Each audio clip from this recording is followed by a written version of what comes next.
ఖరీఫ్ సీజన్లో రైతులు పండించిన వరి ధాన్యంలో చివరి గింజ వరకు కొనుగోలు చేయడానికి ప్రభుత్వం సిద్ధంగా ఉందని జడ్చర్ల ఎమ్మెల్యే జనంపల్లి అనిరుద్ రెడ్డి స్పష్టం చేశారు. ఇందిరా క్రాంతి పథకంకు చెందిన మహిళా సంఘాల ద్వారా ధాన్యం కొనుగోలుకు ఇప్పటి నుంచే ప్రభుత్వం సన్నాహాలు చేస్తుందని వెల్లడించారు.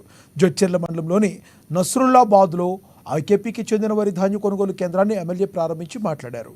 వరి పండించే రైతులు మధ్య దళారుల చేతుల్లో మోసపోయి తక్కువ ధరలకి పండించిన ధాన్యాన్ని అమ్ముకుంటున్నారు.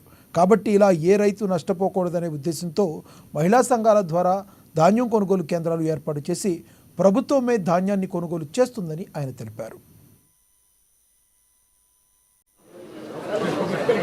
పత్తి కొనుగోలు కేంద్రం ప్రారంభోత్సవం మా market yard Badepalli market yard chairman Jyothi Alavari చేతుల మీదుగా ప్రారంభోత్సవం చేయడం జరిగింది. అదే విధంగా మా వైస్ ప్రెసిడెంట్ రాజుగౌడ్, మా కమిటీ మెంబర్స్ మొట్టమొదటిసారిగా ఇది కొనుగోలు కేంద్రం ఓపెన్ చేసిన వారికి అందరికీ అభినందనలు తెలుపుతూ రైతులు ఏమాత్రము మోసపోకుండా పత్తి వెయిట్ నుంచి కానీ వడ్లు కూడా ఈ రోజు నసరాబాద్ కూడా ఐకేపీలో వడ్లది కూడా ప్రారంభోత్సవం చేయడం జరిగింది. ఎక్కడ మాత్రము తప్పు జరగకుండా చూసుకోవాలని చెప్పి మా సభ్యులకు అందరికీ కోరుకుంటున్నాను. రైతులు కూడా ఎక్కడ మోసపోవద్దు, వారికి గిట్టుబాటు ధర కూడా రావాలి. ప్రభుత్వం ఏదైతే గిట్టుబాటు ధర ఇచ్చిందో పోయినసారి కన్నా ఇప్పుడు మంచి రేటు పత్తి దాదాపు 7,500 పైన పత్తికి వస్తుంది. సన్న బియ్యానికి కూడా 500 రూపాయలు బోనస్గా కూడా ఇస్తున్నామని చెప్పి మీకు తెలియజేస్తూ అందరికి ధన్యవాదాలు. పత్తి కొనుగోలు కేంద్రం